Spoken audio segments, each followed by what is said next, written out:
ఎట్లా మేడం హత్య చేసాడు అన్ఎక్స్పెక్టెడ్గా? అంటే ప్లాన్ ప్రకారం అన్నారు కదా, ఎట్లాంటి ప్లాన్స్ తీసుకున్నారు?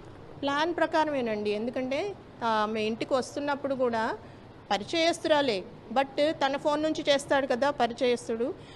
కానీ తనకి వేరే మోటివ్స్, అల్టీరియర్ మోటివ్స్ ఉన్నాయి.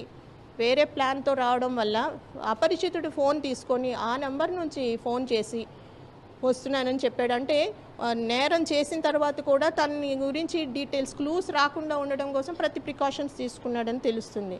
అలాగే మొత్తం బాడీ అంతా కవర్ చేసి క్యాప్ పెట్టుకొని, ఒకవేళ ఫుటేజెస్లో కూడా పోలిక దొరకకూడదన్న ప్లాన్ తోటి ఇతను రావడం జరిగింది.